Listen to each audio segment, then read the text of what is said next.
So what we have to do first we have to go to the left side and we have to create a Maven project.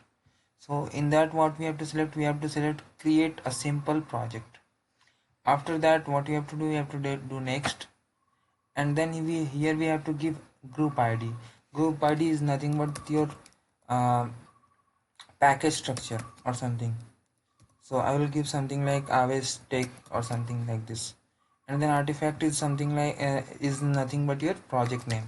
So what I will give something like this, and rest will be same. After clicking finish, it will create your project and load all these required artifacts.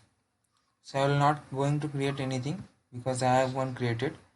So after creating a project, you will find in the JRE system library the version is Java SE 1.5. So for this you have to make changes and you have to make current version like 1.8 or above. So for that, what you have to do, you have to just go to the pom.xml, and here initially you will find only this much. There is nothing much added.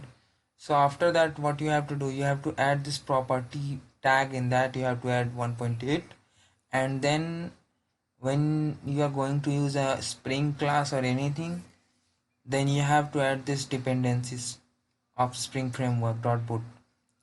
So for that, you have to create a parent. In that you have to select this group ID org.springframework.boot, artifact ID spring hyphen boot hyphen starter hyphen project parent, and then the version will be something like 1.45 then above. So it will be like 2.0.5 point release. And just note this is in capital. And after that, you have to add this dependency tag. In that you have to add dependency, and in that only you have to define this group ID and artifact ID. Here we are defining this whatever we had defined in group ID here, and this artifact ID will be something different. Here only we have added web, and no, we don't have to define the version. So after creating this one, what we have to do, we have to create a Java class in this src main.java, and the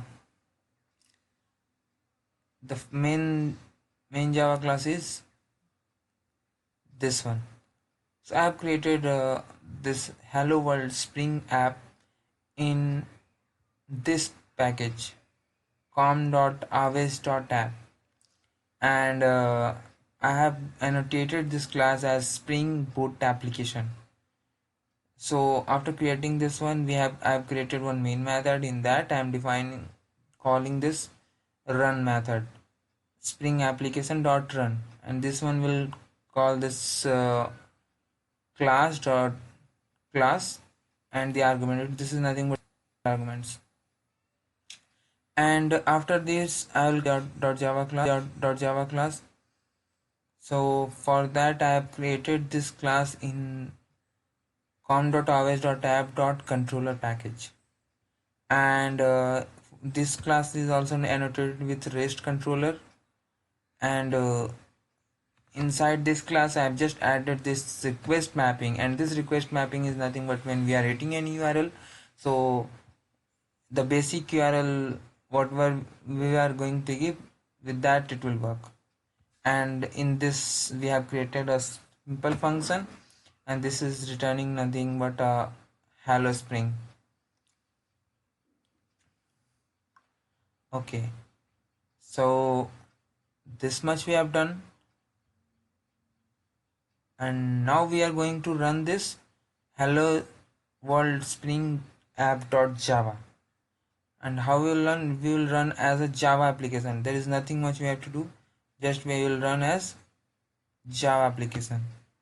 So it will just run like, first this spring logo will come, and then this has only warnings, we can neglect this. And in that we have inbuilt Tomcat server, so we don't have to add extra Tomcat server anywhere. So now our server is started and it is listening to our port 8080, and we can hit this URL with slash. So if we will go in the